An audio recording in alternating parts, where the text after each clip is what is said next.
सो हीउ सो हू सो अजल सो अल्लाह सो पिरी सो पसा सो वेरी सो वाहिरो।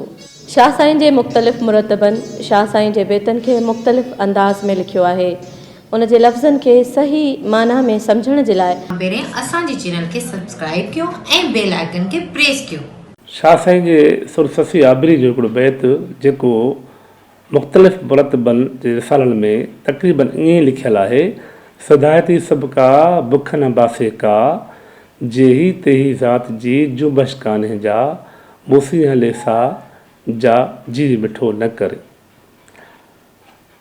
इन में सिर्फ़ु डॉक्टर नबी बख़्श बलोच बुख जी जाइ ते बख लिखियो आहे, पर पाण वरी उन जी माना उहा दुरुस्त न लिखी थिए। माना पाण उहा लिखी थिए जेके गुरबख़्शण साहिबु लिखी आहे।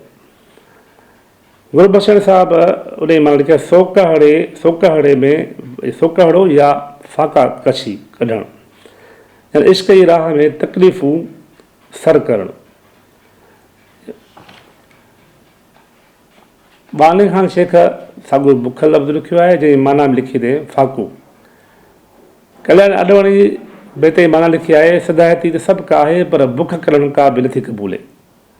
ग़ुलाम रसूल अकरम साहब पंहिंजे तहक़ीक़ किताब जे जुल्द पहिरें में लिखे थो त जेकॾहिं हज़रत शाह अब्दुल लतीफ़ भिटाई रहमतुल्लाह अलैह लफ़्ज़ बुख इस्तेमालु करे हा त पोइ बुख न बासे का जी जाइ ते बुख न सहे का या बुख न कढे का फरमाया, मगर भिट धणी बख न बासे का फरमाए पंहिंजे अताह इल्म जो कमाल मुज़ाहिरो कयो आहे।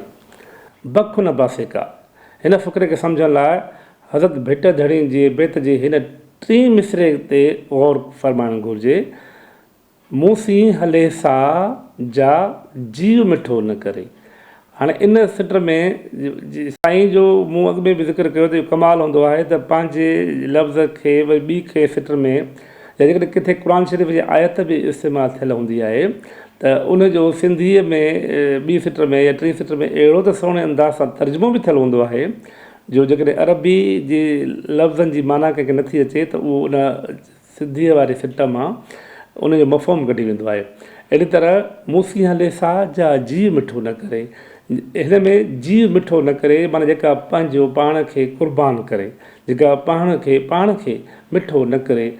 हिन बेत खे जेकॾहिं ईअं पढ़ियो वेंदो त वधीक दुरुस्त ऐं बामाना थी पवंदो त सदायती सभु का बख न बासे का चही तेही ज़ात जी जुंबश कान्हे जा मूसी हले सा जा जी मिठो न करे। हिन जी माना हिते ईअं बि बीहंदी त जा डूंगर डोरे प्रिय तां जिंदड़ो घोरे साम्हूं सां हले।